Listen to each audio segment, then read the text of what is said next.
నిన్నటి మీద ఈ రోజున మెరుగుపడ్డది. నిన్నటి వరకు అయితే యూరిన్ అవుట్పుట్ అనేది లేదు. రెయిన్బో హాస్పిటల్లో ముగ్గురు పిల్లలు కూడా నిన్నటి నుంచి యూరిన్ అవుట్పుట్ అనేది మొదలైంది, డిశ్చార్జ్. అలాగే డయాలసిస్ కూడా ఇంటర్మీడియట్గా చేస్తున్నారు. నిన్నటి వరకు ఏంటంటే కంటిన్యూషన్ చేసేవారు. వాళ్ళకి మెరుగైన వైద్యం అందించడం కోసం హై అండ్ డయాలసిస్ ఎక్విప్మెంట్ కూడా విజయవాడ నుంచి తెప్పించాం రెయిన్బోలో.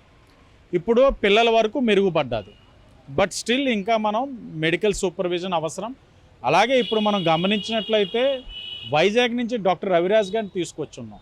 నెఫ్రాలజిస్ట్, బాగా అనుభవం కలిగిన వ్యక్తి. ఆయన యొక్క సజెషన్స్ కూడా మనకి ఏ విధంగా ఉపయోగపడతాయన్న దాని మీద ఆయన యొక్క సజెషన్స్ కూడా తీసుకుంటున్నాం. అలాగే కిమ్స్లో కూడా 8 మంది ఉన్నారు. నిన్నటి మీద ఈ రోజున సుమారు 4 కుర్చీలో కూర్చోపెట్టారు.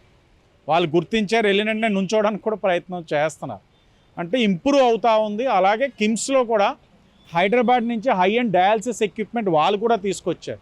ఇంకా బెటర్గా ఇవ్వగలిగితే, ఎందుకంటే ఇంప్రూవ్మెంట్ కనబడుతున్నప్పుడు మనం కూడా మెడికల్గా కాసంత అడ్వాన్స్ ఎక్విప్మెంట్స్ వాడితే ఇంకా మెరుగుపడుతుందన్న ఆలోచనతో వాళ్ళు కూడా తీసుకొచ్చారు. ఇంకా డెల్టాకి వెళ్తూ ఉన్నాం.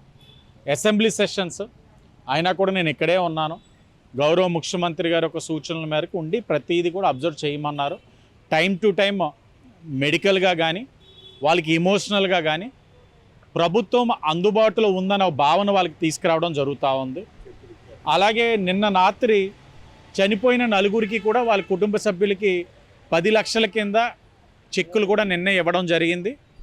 అలాగే మెడికల్గా కూడా వెరీ క్లియర్, కూటమి ప్రభుత్వం గౌరవ ముఖ్యమంత్రి గారు చెప్పిన దానికి కట్టుబడి వారు ఏదైతే ఇప్పుడు దాకా మెడికల్, అంటే ఇప్పుడు రెయిన్బో హాస్పిటల్ రాకముందు వీళ్ళు ఇంకొక 2 హాస్పిటల్స్ తిరిగి ఉన్నారు. ఆ 2 హాస్పిటల్స్ కూడా వాళ్ళు ఖర్చు పెట్టిన బిల్స్ అన్నీ కూడా డిఆర్ఓ గారు కలెక్ట్ చేస్తూ ఉన్నారు. గౌరవ కలెక్టర్ గారు కూడా దాని మీద సమీక్షిస్తూ ఉన్నారు.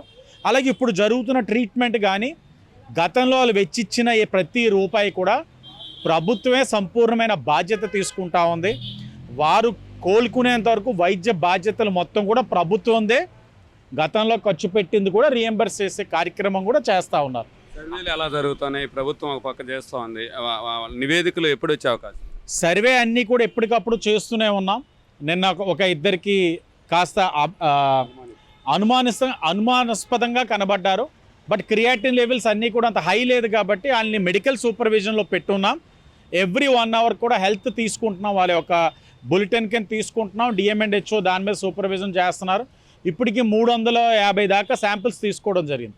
అంటే శాంపిల్స్ అంటే వాళ్ళు పాలు పోసిన కుటుంబాలే కాదు, ఆ కుటుంబాల్లో పనిచేస్తున్న వారు శివరాత్రి అయిన తర్వాత 4-5 రోజులుగా వాళ్ళ కుటుంబానికి ఏదో ఒక చుట్టరికంగా కానీ ఏదో రూపంలో వాళ్ళ ఇంటికి సందర్శించిన వాళ్ళని కూడా గుర్తించి వాళ్ళ శాంపిల్స్ కూడా తీసుకొని మెడికల్గా ఓకే, ఆ వైటల్స్ అన్నీ బాగున్నాయని అన్న తర్వాత కూడా వాళ్ళని మెడికల్గా కూడా సూపర్వైజన్ పెట్టుకుంటూనే ఉంటా ఉన్నాం. నివేదిక వచ్చింది, కారణం తెలిసింది. ఆ కారణాన్ని గుర్తించిన తర్వాత ఈ యొక్క రాజమండ్రి సిటీ నియోజకవర్గం పరిధిలో చుట్టుపక్కల కానీ రాజానగరంలో కానీ రాజమండ్రి రూరల్లో కానీ పాల కేంద్రాల్లోని వాళ్ళు నిల్వ ఉంచే చిల్లర్స్ అన్నిటిలో కూడా ప్రభుత్వ ఒక నామ్స్ పరంగా ఉన్నాయా, అవన్నీ కూడా క్వాలిటీ పరంగా బాగున్నాయా, ఏదైనా ఇబ్బందికర పరిస్థితులు ఉన్నాయన్న దాని మీద ముందు ఇమీడియట్గా వెరిఫై చేస్తున్నారు. తర్వాత యానిమల్ హస్బెండరీ డిపార్ట్మెంట్ అలాగే హెల్త్ డిపార్ట్మెంట్ వారు కూర్చొని భవిష్యత్తులో ఎలాంటిది కాకుండా ఏ నిర్ణయాలు తీసుకోవాలనేది నిర్ణయాలు తీసుకుంటుంది. ప్రభుత్వం దాని మీద చాలా కఠినమైన నిర్ణయాలు తీసుకుని భవిష్యత్తులో ఎలాంటిది పునరావృతం కాకుండా కూడా చూసుకుంటుంది.